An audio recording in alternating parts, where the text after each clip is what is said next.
یا تو کوئی اللہ کا خاص لاڈلا ہے؟ تو یہی دلیل ہے، سب مرتے ہیں تو بھائی تو بھی مرے گا. آپ کہیں اچھا پھر کب مروں گا یہ بتاؤ. ڈاکٹر کہ یہ تو میں نہیں بتا سکتا. آپ کہیں ڈاکٹر صاحب جب تک آپ یہ نہیں بتاؤ گے نا میں کب مروں گا، میں آپ کو سمجھوں گا کہ آپ جھوٹ بول رہے ہو، آپ کے پاس کوئی دلیل نہیں ہے. تو ڈاکٹر اگر عقل مند ہوگا بولے گا بھائی نکل پتلی گلی سے، ٹائم میرا ضائع مت کر. میں نے دلیل دے دی ہے کہ اربوں کھربوں لوگ دنیا میں آئے ہیں، ایک بھی نہیں بچا. تو کیا الگ سے سافٹ ویئر اپڈیٹ کروا کے آیا ہے اپنے؟ کیا ہے اینٹی وائرس ڈلوایا تو نے کیا؟ تو یہ دلیل کافی ہے. اور یہ کہنا کہ کب مرے گا، بھائی مجھے کیا پتا کب مروں گا یار، نہ مجھے اپنا پتا ہے نہ مجھے تیرا پتا ہے. لیکن یہ اس کی علامت نہیں ہے کہ مرے گا نہیں تو. وہ کہہ رہے نہیں ڈاکٹر صاحب میں تو جب تک نہیں مانوں گا جب تک آپ یہ نہیں بتاؤ گے کہ کب مروں گا. ڈاکٹر کہے گا یا تو غصے سے ٹی اٹھا کے گن پٹی پہ رکھ دے گا اور بولے گا تو اب مرے گا، 5 منٹ کے بعد مرے گا، ٹائم بتا دیا نا میں نے. پھر بھی ڈاکٹر اس کے جواب دینے میں لگ جائے نا تو اس کا مطلب یہ بھی پاگل ہے ڈاکٹر. تو اسی طرح یہ جو باطل فرقے ہیں نا یہ بھی ایسے ہی اوٹ پٹانگ دلائل کا مطالبہ کر رہے ہوتے ہیں، اسلام پر اوٹ پٹانگ قسم کے اعتراض کر رہے ہوتے ہیں، جن میں ایک اعتراض تو میں نے بتایا، بھائی قیامت کا ٹائم بتاؤ نا کب آئے گی. ہر پیغمبر سے یہ پوچھا گیا ہے کب آئے گی. آپ سارے پیغمبر آدم علیہ السلام سے لے کے محمد صلی اللہ علیہ وسلم تک سب کہہ رہے قیامت آئے گی آئے گی. اور ہر پیغمبر سے پوچھا گیا ٹائم بتائیں، ہر پیغمبر نے کہا نہیں پتا، ہمیں وقت کا علم نہیں ہے. تو لوگوں نے کہا جب آپ کو پوری نالج ہی نہیں ہے تو آپ دعویٰ کیوں کر رہے ہیں؟ تو پیغمبر نے کہا جتنی نالج ہے اس کا دعویٰ کیا جا سکتا ہے، ہم نے یہ دعویٰ ہی نہیں کیا کہ ہمیں ہر چیز کی نالج ہے. دیکھو دعویٰ یہ کیا ہوتا نا ہمیں ہر چیز کی نالج ہے، پھر ہم کہتے ہیں کہ ہمیں نہیں پتا کب آئے گی قیامت. تو دعویٰ اور دلیل آپس میں میچ نہیں کر رہے ہوتے. دعویٰ تو ہے کہ سب کچھ پتا ہے، اور جب پوچھا جاتا ہے اس دعوے کی دلیل کے طور پر سب کچھ پتا ہے تو یہ بھی بتائیں، تو وہ کہتے ہیں ہمیں نہیں پتا. تو آپ ایک طرف دعویٰ کر رہے ہو سب کچھ پتا ہے، دوسری طرف کہہ رہے ہو ہمیں نہیں پتا، تو بات غلط ہو جاتی. پیغمبروں نے یہ دعویٰ کیا ہی نہیں کہ بھائی ہمیں سب کچھ پتا ہے. پیغمبروں نے یہ کہا ہمیں جتنا پتا ہے اتنا بتا دیا، اور یہ پتا ہے کہ قیامت آئے گی، یہ اللہ نے ہمیں بتایا. ہمارے سچے ہونے کی کیا دلیل ہے کہ ہم جھوٹ نہیں بولتے؟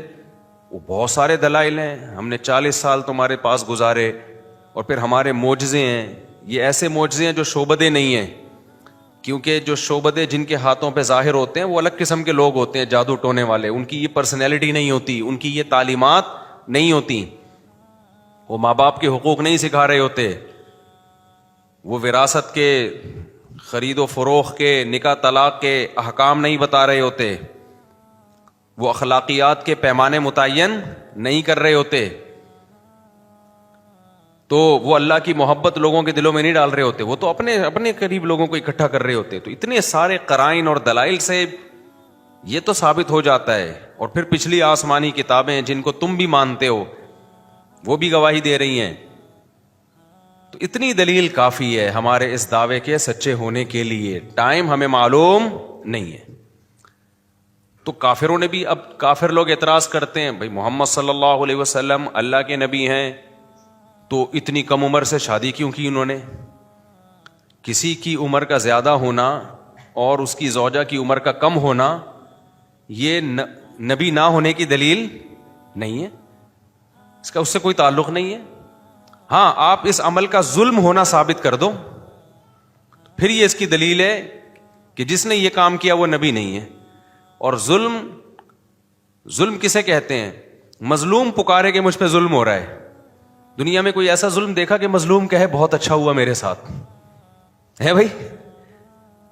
کوئی بڑی عمر کا آدمی کم عمر سے نکاح کر رہا ہے تو ظلم اس کم عمر پہ ہو رہا ہے نا. تو حضرت عائشہ سے نبی نے نکاح کیا، امی عائشہ کی عمر 9 سال، نبی کی عمر 49-50 سال. تو معاذ اللہ یہ ظلم کس پہ ہوا؟ امی عائشہ پہ. وہ بولتی کہ غلط ہو گیا میرے ساتھ، میرے ابا نے غلط کیا. اس وقت بچی تھیں، بعد میں بول دیتی. ہم سیرت اٹھا کے دیکھتے ہیں، جن حدیث کی کتابوں میں یہ لکھا ہے کہ 9 سال کی بچی سے نکاح ہوا، لڑکی سے نکاح ہوا، انہی کتابوں میں جو حضرت عائشہ کے حالات لکھے ہیں، ایسی میاں بیوی میں محبت کی مثال اس کائنات میں ملتی نہیں ہے. تو پیغمبر سے ظلم کا صدور یہ ممکن نہیں ہے، لیکن ظلم کی ڈیفینیشن وہ نہیں ہے جو آپ کہیں اور ہم پہن لیں. ظلم کی ڈیفینیشن وہ ہے جو ساری دنیا میں متفقن علیہ ہے، جن میں سب سے پہلی شرط یہ کہ مظلوم کہے مجھ پر ظلم ہو رہا ہے، مظلوم کو اس پہ اعتراض ہو. جب مظلوم خوش ہے اس کا مطلب یہ مظلوم. دیکھو اس کی ایک مثال دوں، کھلاڑیوں کے بلے کروڑوں روپے میں بکتے ہیں، کیا خیال ہے بھائی؟ یہ جاوید میاں داد کا بلہ ہے، اس نے آخری بال پہ چھکا مارا تھا نا ایک دفعہ شارجہ میں، ہم چھوٹے تھے اس وقت. آخری بال پہ کیا مارا تھا؟ چھکا. وہ بلہ پتہ نہیں کروڑوں میں بکا ہے میرا خیال ہے. اب ایک آدمی جس کو جاوید میاں داد سے کوئی عقیدت نہیں، چھکے چوکوں سے کوئی دلچسپی نہیں ہے، اس کو کرکٹ سے بھی میرے جیسا آدمی کو کوئی دلچسپی نہیں ہے، تو وہ ایک شخص نے کروڑ روپے کا بلہ خریدا اور فریم میں گھر میں لگا دیا کہ وہ بلہ ہے، وہ بیٹ ہے جس سے شارجہ جو کپ تھا اس میں آخری بال پہ کیا لگا تھا بھائی؟ چھکا مارا تھا. تو 1 کروڑ کا میں نے خریدا ہے. میں آ گیا جی، میں نے بیان کیا، میں نے کہا جاوید میاں داد سے بڑا ظالم اس کائنات میں کوئی نہیں ہے. 50 روپے کا بلہ 1 کروڑ میں پہنا دیا ایک آدمی کو. صحیح ہے نا؟ 50 روپے کا بلہ کتنے میں پہنا دیا؟ 1 کروڑ میں پہنا دیا. لکڑی ہی ہے تو ہے، اس میں زیادہ زیادہ اچھی کوالٹی والی لکڑی ہوگی. 500 کا بلہ ہوگا، 1000 کا بلہ ہوگا، 10,000 کا بلہ ہوگا. 1 کروڑ کا 2 کروڑ کا تو کچھ بنتا ہی نہیں ہے. اور میں دلیل یہ دے رہا ہوں کہ بھائی یہ 1 کروڑ کا بلہ جاوید میاں داد نے بیچ دیا، یہ ظلم کیا اس مظلوم کے اوپر، اس بندے کے اوپر، اتنی سی چیز کو اتنا مہنگا کر کے بیچ دیا. دلیل میں یہ دے رہا ہوں کہ آج تک بلے اللہ بلے اس قیمت پہ کبھی بکے نہیں ہیں. یہ تو میاں داد کے بلے کی وجہ سے میاں داد کی بلے بلے ہو گئی ہے. میں یہ کہنا شروع کر دیا میاں داد کے تو مزے ہو گئے، اس کے تو بلے کی وجہ سے بلے بلے ہو گئی. لوگ کہہ رہے ہیں بھائی کیسے ظلم ہو گیا؟ میں مثال دے رہا ہوں بھائی، دیکھو یہ بھی بلہ ہے، مارکیٹ میں قیمت پوچھو، لوگ کہہ رہے ہیں 4,000، کوئی کہہ رہے ہیں 5,000. یار 1 کروڑ اور 4,000 میں فرق؟ کیا اندھے ہو کیا تم؟ عقیدت کی اینک لگائی ہوئی ہے تم نے. میں جتنی مرضی تقریریں کروں، عقل مند کہے گا بھائی جس پہ ظلم ہوا ہے ذرا اس سے جا کے انٹرویو لیتے ہیں.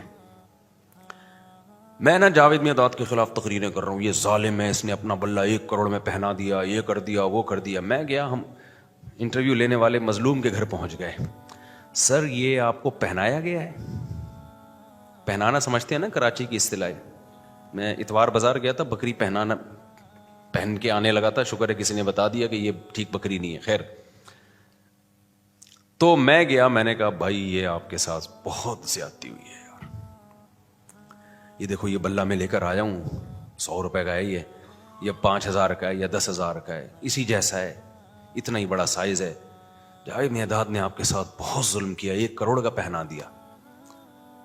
تو مظلوم کہہ رہے بھائی جان آپ کون ہو، کہاں سے آئے ہو؟ ٹھیک ہے نا، یہ میں نے مجھے پہنایا نہیں گیا ہے، اپنی شوق سے اپنی مرضی سے میں نے خریدا ہے، اور میرے لیے 1 کروڑ 2 کروڑ کی کوئی حیثیت نہیں ہے. اور 30 کروڑ تو ابھی لگ رہے ہیں اس کے، میں دے نہیں رہا کیونکہ تاریخی بلہ ہے، ہماری نسلوں میں چلے گا. تو کیس فوراً خارج ہو جانا چاہیے نا ایسے موقع پہ. میں کہوں یار جب یہ خوش ہے، یا تو یہ بے وقوف بنا، وہ میاں داد کا بلہ ہی نہیں تھا، وہ کوئی اور بلہ تھا میاں داد کا کہہ کے اس کو پہنا دیا. لیکن بلہ بھی میاں داد کا ہے اور اس کو بھی یقین ہے کہ اسی کا بلہ ہے. چلو اس وقت اگر اس کے ساتھ دھوکا ہوا تھا تو اب اس کو کانفیڈنس ہے کہ بھائی نہیں بالکل وہی بلہ ہے.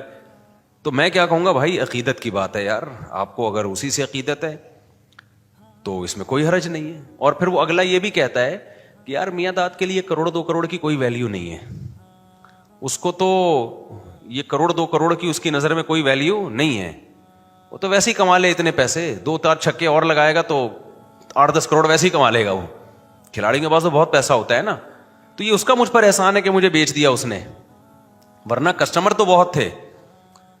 یہی بات ہے بھائی، یہ جو کہتے ہیں ظلم کیا ظلم کیا، سیدہ عائشہ سے پوچھو کیا آپ پہ ظلم ہوا؟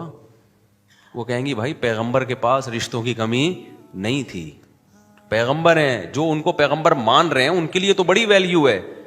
جیسے جو کرکٹ کو کرکٹ مانتا ہے اور اس میں دلچسپی لیتا ہے, اس کے لیے تو 1 کروڑ بھی سستے ہیں. میرے جیسے کے لیے 50 روپے میں بھی اس کی کوئی ویلیو نہیں ہے, میرے جیسے کے لیے نہیں ہے. تو جو پیغمبر کو پیغمبر مانتے ہیں, امی عائشہ تو مانتی تھی یہ اللہ کے پیغمبر ہیں, ابو بکر تو مانتے تھے یہ اللہ کے پیغمبر ہیں, ان کے لیے تو بھائی پیغمبر کا احسان ہے کہ امی عائشہ سے نکاح کیا انہوں نے. آپ کے لیے رشتوں کی کمی بولو نہیں تھی. آپ کے لیے کون سی کمی تھی رشتوں کی؟ یہ تو ان کا نبی کا احسان ہے.